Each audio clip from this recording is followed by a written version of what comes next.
محترم ناظرین، السلام علیکم ورحمۃ اللہ وبرکاتہ۔ آج میں ایک اہم مسئلے پر گفتگو کرنے جا رہا ہوں۔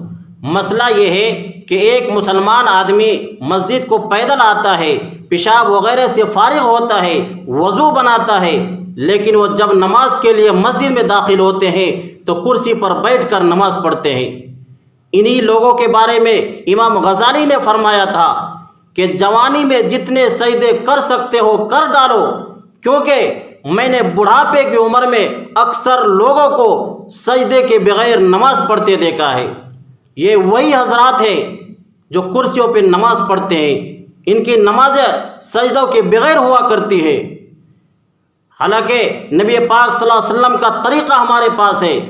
جب حضور پاک صلی اللہ علیہ وسلم شدید بخار کی حالت میں تھے، زندگی کے آخری لمحے میں قدم رکھے ہوئے تھے، اس وقت حضور پاک صلی اللہ علیہ وسلم شدید بخار کی حالت میں دو صحابی کے سہارے لگا کر مسجد میں آتے ہیں اور حضور پاک صلی اللہ علیہ وسلم بیٹھ کر نماز پڑھتے ہیں۔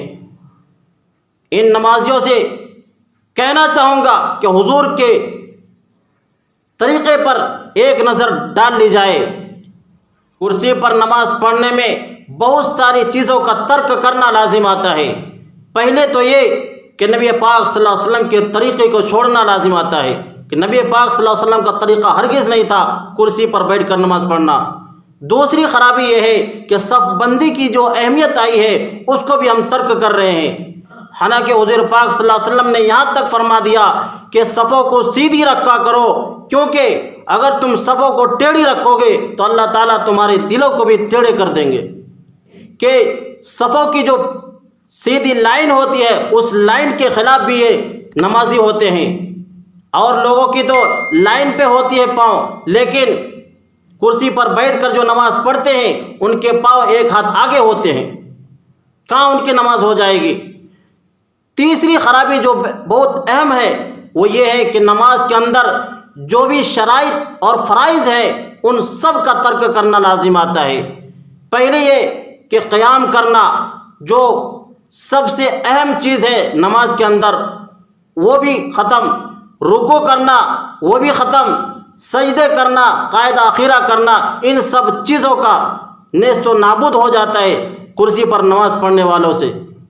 اس لیے میں گزارش کروں گا جو حضرات کرسی پر نماز پڑھتے ہیں کہ سوچ سمجھ کر اور دل سے پوچھ کر کے نماز پڑھا کریں۔ یہ جو کرسی پر بیٹھ کر جو نماز پڑھتے ہیں کس مفتی نے فتویٰ دیا؟ اگر دیا بھی ہے تو یاد رکھیں یہ آپ لوگوں کی دل جوئی بلکہ بادل ناخواستہ یہ فتوے دیے جاتے ہیں۔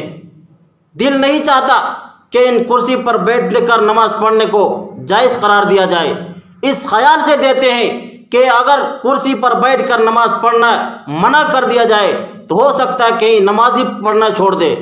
جو حضرات کرسی پر بیٹھ کے نماز پڑھتے ہیں خاص طور سے رکھیں کتنی ساری چیزوں کا ترک کرنا لازم آتا ہے۔